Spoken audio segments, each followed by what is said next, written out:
anticriminalità, Treviso ne avrà una che comprenderà il quadrante della stazione dei treni. Non solo si è deciso di sfruttare la direttiva del Viminale, inizialmente accantonata, ma si è anche determinato dove. Omicidio di via Castelmenardo, domani mattina alle 9 a Silea, i funerali del 22enne Francesco Favaretto, massacrato in centro nel delitto che ha sconvolto la città di Treviso. Sequestrati a Castelfranco oltre 30 kg di droga nascosti in un garage, arrestato dai carabinieri un trentenne. A preoccupare il sequestro di oltre 3 kg di chetamina, sostanza sempre più diffusa tra i ragazzi. Il ministro della giustizia Nordio, indagato assieme alla premier Meloni per il caso del generale libico rimpatriato nonostante il mandato di arresto della Corte Penale Internazionale. Caso tamponi rapidi, parla per la prima volta dopo l'assoluzione l'ex responsabile delle microbiologie del Veneto. Anni di sofferenza, mio padre se n'è andato senza poter vivere la riconquista della dignità rubata. Chiesta in appello la conferma della condanna all'ergastolo per il 74enne ritenuto responsabile del rogo della propria casa a Castagnole in cui morirono la moglie e un'amica. Sentenza il 18 febbraio. Sarà un'autopsia ad accertare le cause della morte della ventenne di Roveredo in Piano, trovata senza vita a Parigi. 3 anni fa il diploma al Pio X, ai nostri microfoni aveva raccontato la sua esperienza. Abbandono di rifiuti, ma vengono immortalati dalle fototrappole un'intera famiglia di ecovandali pizzicata e multata. Rugby, presentato a Treviso il 6 Nazioni Under 20 di rugby che Monigo ospiterà dal 7 febbraio, ma il primo impegno attende gli azzurrini già venerdì sera a Edimburgo contro la Scozia. Buonasera, ben ritrovati con l'edizione di Treviso dei nostri telegiornali. Subito il nostro sondaggio di questa sera dedicato alla politica, alle regionali. Nella partita a scacchi all'interno del centrodestra spunta l'ipotesi di un'apertura di Fratelli d'Italia ad un candidato governatore leghista, a patto che non sia Zaia, che non corra la lista con il suo nome. Ecco quindi che vi chiediamo, no Zaia, lista Zaia, ma un candidato governatore leghista. Potete esprimere la vostra opinione con le consuete modalità chiamando i numeri che vedete in sovraimpressione. L'esito del nostro sondaggio come sempre verrà reso noto nel corso di Ring in onda a partire dalle 21. La cronaca ora in primo piano, zone rosse anticriminalità. Treviso ne avrà una che comprenderà il quadrante della stazione dei treni. Non solo dunque è stato deciso di sfruttare la direttiva emanata dal Ministero dell'Interno, che in un primo momento era stata accantonata, ma si è deciso anche in che modo. Grande attenzione sul tema della sicurezza e utilizzeremo anche lo strumento delle zone rosse che ci consente quindi di aumentare il livello di controllo e soprattutto di allontanare le persone che sono già state segnalate. Treviso avrà le zone rosse, anzi un'unica zona rossa con al centro la stazione dei treni. Lo strumento previsto dal decreto sicurezza a firma del ministro dell'Interno Matteo Piantedosi, che si era inizialmente stabilito di non utilizzare in città perché ritenuto non necessario, non solo è allo studio ma sta prendendo anche dei contorni ben precisi. Stiamo mettendo a fuoco soprattutto la zona della stazione dei treni, che storicamente è stata sempre una delle zone più delicate. Credo che sarà l'unico quadrante interessato da questa opportunità delle zone rosse, che di fatto impedisce a persone che sono macchiate di un certo tipo di reati e anche che sono state più volte segnalate per comportamenti scorretti di continuare a stazionare in quel quadrante. Zone rosse fortemente volute dal Ministero e perorate dalle prefetture.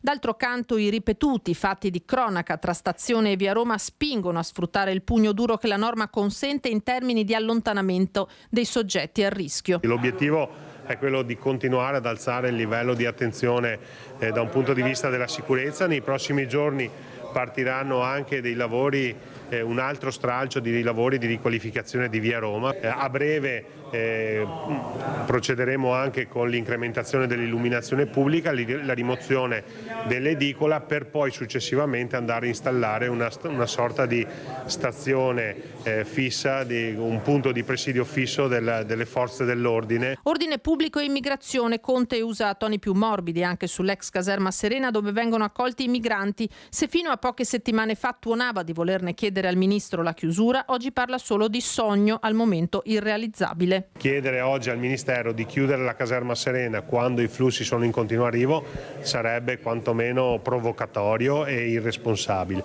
È altrettanto vero che Treviso non è più disponibile ad accogliere altri numeri. E quello appena trascorso è stato un fine settimana di controlli proprio nel quadrante di Via Roma a Treviso. Sentiamo.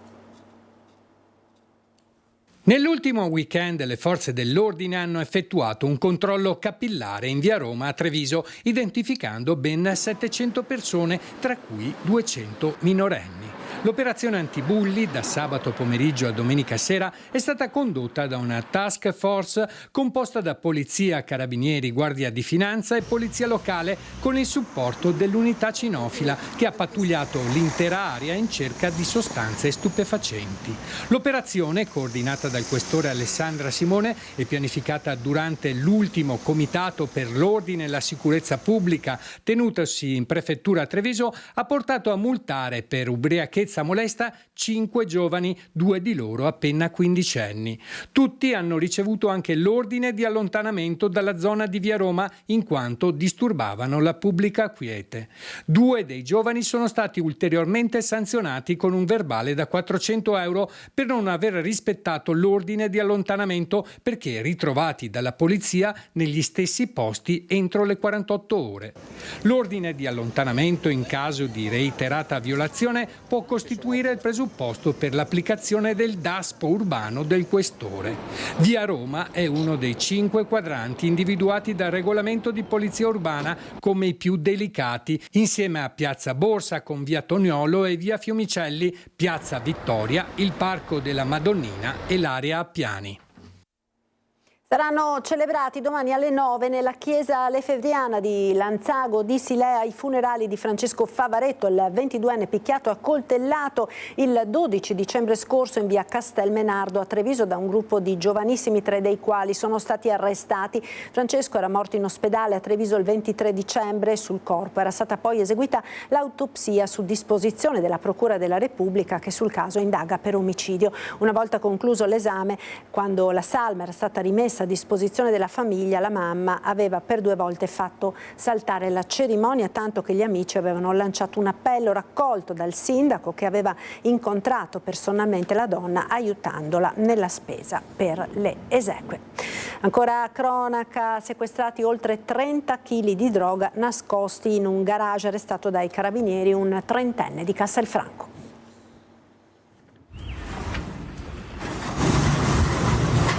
Un garage adibito a deposito di droga pronta ad essere immessa nel mercato locale, verosimilmente destinata per la maggior parte ai giovani. Sequestrati oltre 30 kg di droga, tra cui oltre 3 di chetamina. L'operazione dei militari dell'Arma del nucleo radiomobile di Castelfranco, che hanno arrestato un uomo di 30 anni originario del posto e protagonista di un vasto giro di spaccio di sostanze stupefacenti. Le perquisizioni dei carabinieri hanno portato a sequestrare in totale 20 kg di marijuana, 7,5 kg di hashish, 2 di cocaina e poi sostanze come MDMA, chetamina ed ecstasy, corrispondenti a quasi 700 pasticche. Trovati oltre 61.400 euro in contanti, ritenuti provento dell'attività di spaccio. Gli investigatori hanno inoltre rinvenuto bilancini di precisione e telefoni cellulari utilizzati per gestire la rete di distribuzione. A preoccupare la grossa quantità di chetamina rinvenuta è destinata ai giovani. La sostanza, un anestetico usato in ambito medico e veterinario, è sempre più popolare come droga d'abuso nei contesti giovanili, inalata o ingerita per ottenere i suoi effetti dissociativi, che comprendono un forte senso di euforia, alterazioni sensoriali e la percezione di distaccamento dalla realtà. Operazione, quella dei militari dell'Arma, che si inserisce nell'ampia attività di contrasto alla diffusione di sostanze illecite. Il ministro della Giustizia Carlo Nordio è indagato assieme alla premier Giorgia Meloni per il caso del generale libico Al-Mastri, rimpatriato nonostante il mandato di arresto della Corte Penale Internazionale. A darne notizia la stessa Meloni nel pomeriggio. Dunque, la notizia di oggi è questa. Il procuratore della Repubblica Francesco Lovoi, lo stesso del, diciamolo, fallimentare processo a Matteo Salvini per sequestro di persona, mi ha appena inviato un avviso di garanzia per i reati di favoreggiamento e peculato in relazione alla vicenda del rimpatrio del cittadino libico Al-Masri. Avviso di garanzia che è stato inviato anche ai ministri Carlo Nordio, e Matteo Piantedosi e al sottosegretario Alfredo Mantovano. La bomba la sgancia con furore polemico la stessa Premier nel pomeriggio con un video sui suoi canali social. Un capo di governo, 2 ministri e un sottosegretario indagati per il caso che in questi giorni ha fatto scoppiare polemiche feroci all'indirizzo dell'esecutivo e in particolare del ministro trevigiano della giustizia Carlo Nordio. Da più parti accusato di una omissione inaccettabile nel rimpatrio del generale libico al-Masri, nonostante un mandato di arresto nei suoi confronti emesso dalla Corte Penale Internazionale per omicidi, torture e stupri. Meloni non ci sta e ricostruisce gli eventi a partire dal momento in cui la Corte Penale emette un mandato di arresto internazionale nei confronti del capo della Polizia Giudiziaria di Tripoli. Curiosamente la Corte lo fa proprio quando questa persona stava per entrare sul territorio italiano dopo che aveva serenamente soggiornato per circa 12 giorni in altri 3 stati europei. La richiesta di arresto della Procura della Corte Penale Internazionale non è stata trasmessa al Ministero italiano della Giustizia, come invece è previsto dalla legge, e per questo la Corte d'Appello di Roma decide di non procedere alla sua convalida. A questo punto, con questo soggetto libero sul territorio italiano, piuttosto che lasciarlo libero, noi decidiamo di espellerlo e rimpatriarlo immediatamente per ragioni di sicurezza. Tra le prime reazioni, quella di Matteo Salvini, che con un post su Facebook grida alla vergogna e torna a chiedere con forza la riforma della giustizia, la stessa per la quale Nordio e tutto l'esecutivo sono stati attaccati all'inaugurazione dell'anno giudiziario. E Meloni chiude il cerchio con un monito. Non sono ricattabile, non mi faccio intimidire. È possibile che per questo sia, diciamo così, invisa a chi non vuole che l'Italia cambi e diventi migliore, ma anche e soprattutto per questo intendo andare avanti per la mia strada. Intanto alla Camera la notizia crea subito scompiglio quando a darne notizia è il deputato di Alleanza Verdi e Sinistra Nicola Fratoianni. Perché insomma era chiaro fin dall'inizio, no? Che non era un cavillo burocratico. Sì, però un attimo ragazzi, colleghi, per favore. Onorevole Fratoianni, di questo tanto domani l'ha detto lei, c'è l'informativa urgente, ne parliamo domani. Sì. No, colleghi, Presidente. per favore, No. però vi prego, ordine, colleghi, per favore. Tanto, Fratoianni, per suo tramite consiglierei diciamo un po' di relax, ecco, ai colleghi della destra. va bene, Sono però dico tanti, della vicenda Almati, domani c'è l'informativa urgente. Però Presidente abbia pazienza. Prego. Io parlo di quel che voglio se è attinente alla materia. Non c'è dubbio, ma siccome Almati... La Corte Penale Internazionale, se permette, la notizia è un avviso di garanzia alla Presidente del Consiglio, al Ministro degli Interni e al Ministro della Giustizia in relazione al caso Al-Masri è perfettamente attinente al dibattito che stiamo facendo. Ma di fatti, collega Fratoianni, non è che io l'ho tolto la parola. Non cerco di certo visibilità mediatica, non l'ho mai cercata, ora voglio semplicemente decomprimere dopo anni di sofferenza. Così il dottor Roberto Rigoli, da pochi giorni nominato direttore della funzione territoriale dell'ULSS 2, interviene per la prima volta dopo la sentenza di assoluzione per il caso dei tamponi rapidi in Veneto. Il più grande rammarico è che mio padre se ne sia andato qualche mese fa senza aver avuto la possibilità di vivere la riconquista di una dignità rubata. A seguito di questa vicenda, continua Rigoli, ho ferite ancora aperte e quando si rimargineranno lasceranno cicatrici profonde che rimarranno per tutta la vita. Non provo rabbia, ma tanta tristezza. Sentiamo le parole del dottor Rigoli. È una vicenda che ha segnato profondamente me, la mia famiglia e i miei amici. Ora è il tempo di godere della serenità ritrovata. Mi dedicherò al nuovo incarico, alla mia famiglia e alla piccola Nina, la nipotina che è arrivata da 1 anno.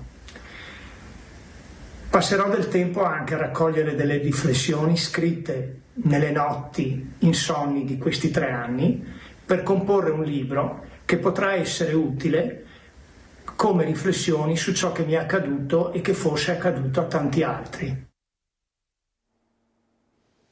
Omicidio Panfile, siamo alla cronaca giudiziaria, è stata depositata nel corso del processo che vede imputato Franco Battaglia la sentenza di assoluzione dell'ex marito che la donna aveva denunciato per averla minacciata di morte, ma per il giudice erano doverosi degli approfondimenti che il delitto ha impedito di svolgere. Assolto dall'accusa di minaccia aggravata nei confronti dell'ex compagna perché il fatto non sussiste, questo stando alle chat, ma se quelle stesse promesse di morte le avesse invece pronunciate a voce, al telefono, questa circostanza meriterebbe un doveroso approfondimento istruttorio che non è più possibile perché la persona offesa è morta.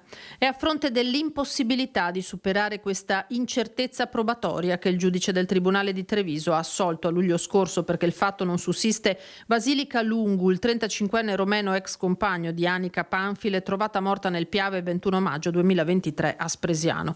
L'avvocato di parte civile Giorgia Serafini, che rappresenta i 3 figli di Lungu, ha depositato la sentenza al processo per l'omicidio della 31enne che vede imputato l'ex datore di lavoro Franco Battaggia, così da liberare ulteriormente il campo da sospetti sull'ex marito. Le traduzioni dei messaggi, spiega la legale, non fanno emergere il reato di minaccia come ipotizzato in denuncia. Emergevano solamente dei disaccordi tra i due circa appunto i rapporti del padre con i figli e la possibilità del padre di sentirli e comunque di comunicare con gli stessi, e sicuramente un disappunto circa appunto il percorso della signora Anica senza il marito. Le conclusioni del giudice tuttavia lasciano intendere che un approfondimento sarebbe stato doveroso, ma Anica è morta. Ribaltando la prospettiva, c'è da chiedersi dunque se la morte della donna convenisse all'ex compagno e se questo apra nuovi scenari. No, io ritengo che l'ex marito non avesse alcuna convenienza in questo, anzi nell'ultimo periodo i rapporti si erano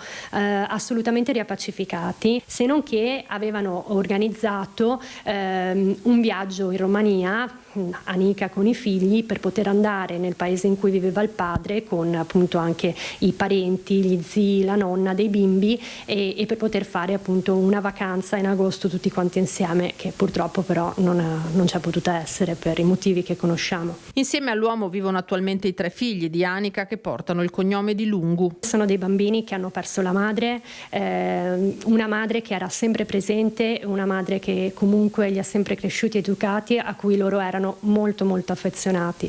Tra l'altro i bimbi, i minori Lungu, si trovano attualmente in Romania con il padre e con il resto della famiglia, però soffrono anche appunto il distacco dall'ultima sorella. Ed ancora dal Tribunale chiesta in appello la conferma della condanna all'ergastolo per Sergio Miglioranza, il 74enne ritenuto responsabile dell'incendio della propria abitazione a Castagnole di Paese, nella quale persero la vita la moglie e un'amica. La sentenza il prossimo 18 febbraio. Rogo di Castagnole, il sostituto procuratore generale presso la Corte d'Appello di Venezia, Fabrizio Celenza, ha chiesto che venga confermato l'ergastolo per Sergio Miglioranza. Il 74enne è riconosciuto colpevole in primo grado di doppio femminicidio per aver inscenato nel giugno 2020 l'incendio accidentale della sua abitazione allo scopo di riscuotere il premio dell'assicurazione e nello stesso tempo di uccidere la moglie Franca Fava, 68 anni, e l'amica Fiorella Sandre, di 72. Per la Procura Generale, che ha disposto nei giorni scorsi una nuova ispezione dell'edificio, appiccando il fuoco Miglioranza avrebbe voluto cancellare il passato e con esso le continue liti con la moglie, che gli rinfacciava di aver gettato al vento il risarcimento ottenuto per la morte del figlio, 200.000 euro. Una volontà manifestata da lui stesso e riferita da un amico in una telefonata intercettata dagli inquirenti. La perizia, che parla di 11 inneschi, 9 all'esterno dell'edificio e 2 all'interno, accesi mentre le 2 donne dormivano, confermerebbe nei fatti la fredda determinazione del pensionato. I difensori di Miglioranza, l'avvocato Rossella Martini e l'avvocato Fabio Crea, sono di diverso avviso. Innanzitutto contestano la scientificità di alcuni accertamenti tecnici relativi all'incendio al piano superiore. L'altro aspetto è un aspetto di natura fattuale, che è quello relativo alla difficile compatibilità del fatto che un'unica persona possa aver appiccato l'incendio con diversi punti di innesco. Quindi questi sono i 2 elementi che riteniamo assolutamente importanti ai fini della riforma della sentenza. Sarà proprio l'avvocato Crea a svolgere la sua arringa il prossimo 18 febbraio, giorno in cui sarà pronunciata la sentenza. Miglioranza la attenderà agli arresti domiciliari, dove tuttora si trova. Sicuramente per chi come lui si è professato da sempre innocente, l'attesa con una condanna all'ergastolo, seppur in primo grado, certamente è una situazione certamente molto pesante. Colta da malore mentre va a scuola, soccorsa dai carabinieri. Attimi di paura questa mattina vicino alla fermata del bus di Lancenigo di Villorba, quando una giovane studentessa si è sentita male. Per fortuna proprio in quel momento passava una pattuglia dell'Arma che ha prestato i primi soccorsi alla giovane in attesa dell'ambulanza. La ragazzina poi è stata portata al Cafoncello per ulteriori accertamenti. La tragica scomparsa di Emma Cadelli a Parigi: verrà effettuata l'autopsia per cercare di far luce sul malore che l'ha uccisa nello studentato universitario. Nel 2022 il diploma al Pio X International di Treviso. Ai nostri microfoni aveva raccontato la sua esperienza. Ci ha fatto cambiare molto e ci ha fatto anche maturare tanto, almeno personalmente. Ti porta veramente a cambiare in tanti modi, tipo come gestisci il tuo tempo, a gestire le tue priorità. Emma era pronta a spiccare il volo in quel maggio 2022. Il lancio del tocco al Pio X International per il diploma con voti eccellenti, la soddisfazione raccontata ai nostri microfoni e lo sguardo verso Parigi, che avrebbe poi raggiunto per studiare chimica. E dove invece meno di 3 anni dopo si trovano mamma Barbara e papà Stefano, dirigente della Polfer di Udine, in attesa di un'autopsia che faccia piena luce sulle cause della sua morte ad appena 20 anni. Le autorità francesi hanno già escluso responsabilità ed eventuale coinvolgimento diretto di terzi nella tragedia, ma c'è da capire quale tipo di malore possa averla stroncata nel letto dell'alloggio universitario parigino. Un'attesa che rimbalza da Treviso a Roveredo in Piano, dove tutti ancora restano increduli per il macigno di dolore che ha colpito la famiglia e l'intera comunità. Solo dopo l'esame autoptico si potrà far tornare la salma in Italia per un addio impensabile alla ragazza studiosa e sempre sorridente che quel giorno di maggio aveva iniziato a spiccare il volo.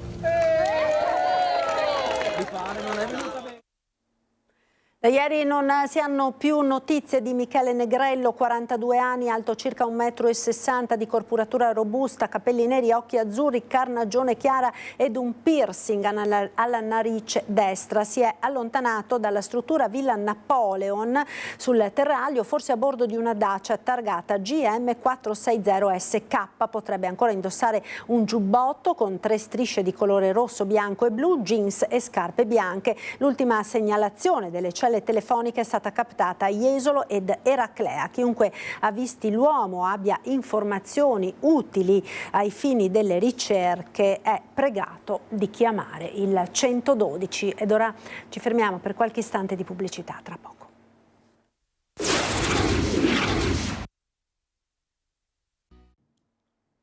Eccoci nuovamente in diretta con il nostro telegiornale. Grazie all'occhio vigile delle fototrappole, una famiglia di 3 persone è stata sorpresa mentre abbandonava rifiuti. È successo a Carbonera.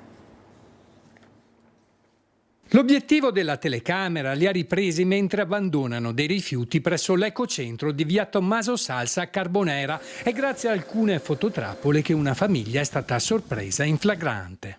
Che sono tra le altre cose anche residenti di Carbonera e verranno poi ovviamente multati con una multa abbastanza importante perché può sfiorare i 500 euro. Le indagini hanno individuato una famiglia di 3 persone domiciliata a pochi chilometri dall'ecocentro. Sebbene avessero ritirato e utilizzato i contenitori per la corretta differenziazione dei rifiuti, secondo le indagini avrebbero in più episodi abbandonato diversi cartoni lungo la recinzione esterna del sito. Questo ha spinto la vigilanza ambientale del Consiglio di Bacino Aprigula a intensificare i controlli anche con le fototrappole. Le immagini catturate hanno conseguentemente permesso di risalire al mezzo utilizzato per il trasporto dei rifiuti, collegandolo direttamente alla famiglia, che ora dovrà anche pagare delle sanzioni aggiuntive poiché il veicolo utilizzato era sottoposto a fermo amministrativo.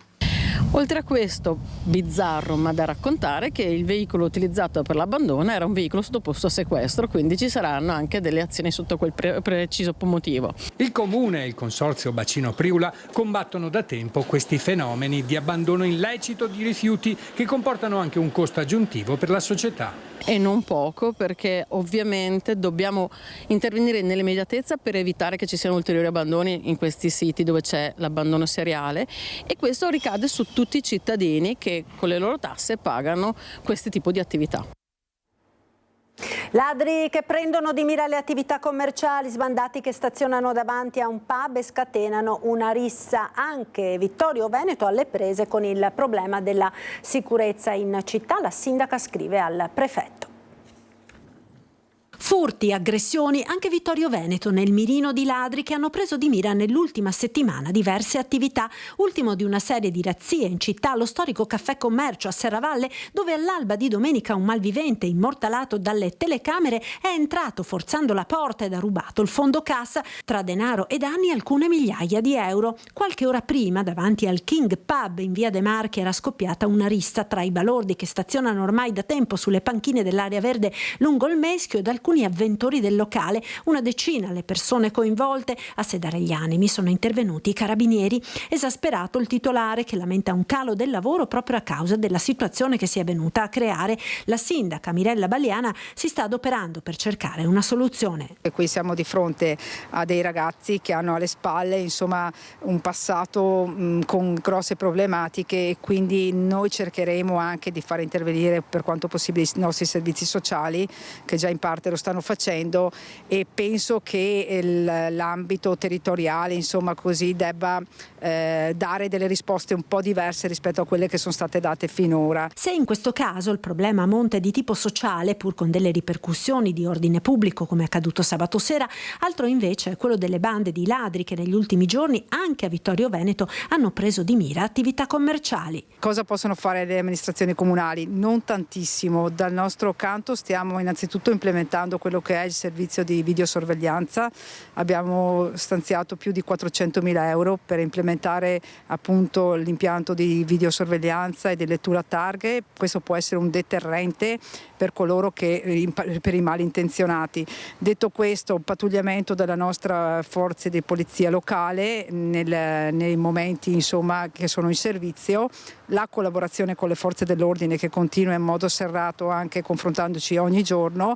E l'ultima cosa che ci rimane da fare è un appello insomma alla prefettura e alla questura per un rinforzo anche sui nostri territori di quella che è la presenza delle forze dell'ordine. La sindaca ha scritto al prefetto affinché i rinforzi di carabinieri e polizia vengano a supportare non solo il capoluogo della Marca ma anche i comuni della Pedemontana, dove comunque si stanno intensificando i reati predatori. Magari sono meno gravi rispetto appunto al comune capoluogo, però ci sono, si stanno intensificando e naturalmente noi dobbiamo cercare di prevenirli in tutti i modi, e quindi sì, anche i comuni, voglio dire, come Vittorio Veneto, Conegliano e nella zona alta del Trevigiano vanno naturalmente attenzionati dalla parte degli organi competenti. Addio all'architetto Alessandro Lillo, scomparso ieri a 62 anni, era da oltre 25 anni responsabile dell'ufficio tecnico del comune di Roncade. Giovedì alle 15 i funerali nella chiesa di Santa Maria del Rovere. Si è spento per delle complicanze cardiache l'architetto Alessandro Lillo, 62 anni, responsabile dell'ufficio tecnico del comune di Roncade. Una morte improvvisa e prematura che lascia nel dolore la figlia Elena, la compagna Paola, le sorelle Antonella e Stefania e tutti coloro che avevano avuto modo di conoscerne ed apprezzarne la professionalità e competenza, come la grande cultura e la simpatia che dimostrava sia sul lavoro che nella vita privata. Amava tantissimo Roncade, dove lavorava da oltre 25 anni, dicono l'attuale sindaco Marco Donadelle ed il suo predecessore Pieranna Zottarelli. Lascerà un vuoto incolmabile. A dare la notizia della scomparsa dell'architetto Lillo è stato ieri sera proprio il sindaco in apertura del Consiglio Comunale. Consiglio Comunale che abbiamo comunque voluto portare avanti proprio perché all'interno c'erano dei punti da lui presentati, e non vi nascondo che l'emozione nel portare avanti il Consiglio è stata tanta. In questo momento di grande dolore la famiglia ringrazia tutta l'equipe della cardiologia e della cardiochirurgia del Cafoncello per lo sforzo profuso e per l'empatia e la solidarietà dimostrata, e tutti noi di Antenna 3 siamo vicini alla collega Paola per la perdita del compagno Alessandro. I funerali dell'architetto Lillo sono stati fissati per giovedì 30 gennaio alle 15 nella chiesa di Santa Maria del Rovere, dove mercoledì alle 19 verrà recitato il rosario. Un pensiero va ai familiari, alla compagna Paola, alla figlia Elena, ai quali rinnoviamo le nostre più sentite condoglianze. Grazie Alessandro per tutto quello che hai fatto per la nostra comunità. Rugby, presentato a Treviso il 6 Nazioni Under 20 che Monigo ospiterà dal 7 febbraio, ma il primo impegno attende gli azzurrini già venerdì sera a Edimburgo contro la Scozia. Qui diciamo il rugby è di casa, la cultura rugbistica ha le sue radici, quindi il posto perfetto per portare l'alto livello del rugby italiano.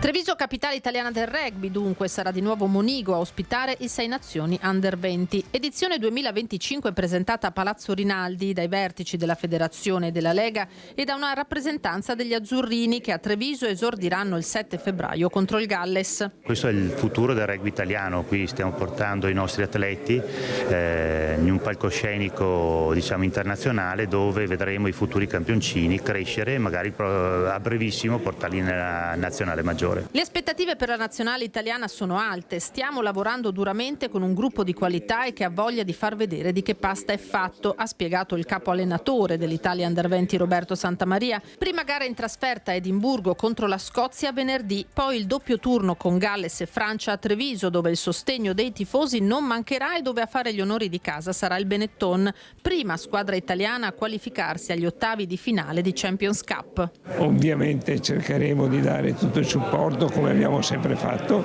e di mettere nelle condizioni questa nazionale di esprimersi al meglio, anche perché evidentemente Treviso ha sempre dato, diciamo così, dei segnali importanti e ospitandoli abbiamo visto che i risultati tutto sommato sono venuti, quindi speriamo bene anche per quest'anno. Siamo pronti a una sfida che sarà sicuramente difficile ma che onoreremo al meglio mettendo in campo il frutto di tutto il lavoro fatto in queste settimane di preparazione, ha assicurato il capitano dell'Under 20 Giacomo Milano. Per i giovanissimi atleti una vetrina importante, per gli osservatori l'occasione di vedere all'opera i nuovi talenti della palla ovale. 5 in tutto le partite in cui sarà impegnata la nazionale italiana, le ultime 2 a Bath il 7 marzo contro l'Inghilterra e di nuovo a Treviso il 14 marzo contro l'Irlanda. Farlo a Treviso dà anche un senso, un movimento che cresce, sta crescendo, questo per le squadre di vertice, ma anche per un movimento che ha alla base grandi valori e dei ragazzi che si impegnano tutti i giorni per migliorarsi e per competere contro squadre internazionali. Ed ora spazio alle notizie da Belluno e provincia.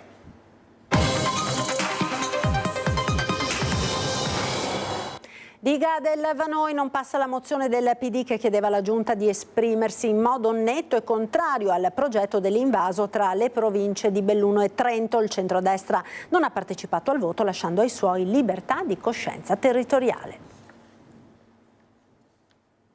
Chiusa la votazione, il Consiglio non approva. Non passa la mozione contro la diga del Vanoi. A Palazzo Ferrofini, dopo 2 ore di dibattito e in mezzo anche una sospensione, finita 12-28, Lega, Liga Veneta e Lista Zaia hanno scelto di non partecipare al voto ma di lasciare libertà di coscienza territoriale ai propri consiglieri. E così è accaduto che i bellunesi, espressione del Carroccio, Giovanni Puppato e Silvia Cestaro, si sono espressi a favore della mozione depositata 6 mesi fa dalla capogruppo del PD Vanessa Camani. Il bellunese è sempre stato poco considerato nonostante tutto quello che ha fatto per dichiararsi contrario alla diga del Vanoi, soprattutto in termini di sicurezza. E questo Consiglio regionale abbia in questo momento in mano degli elementi che forse tempo fa non avevamo nessuno di noi, che sono 2. Il primo, quello di una netta contrarietà di tutto il bellunese, non solo delle associazioni ambientaliste.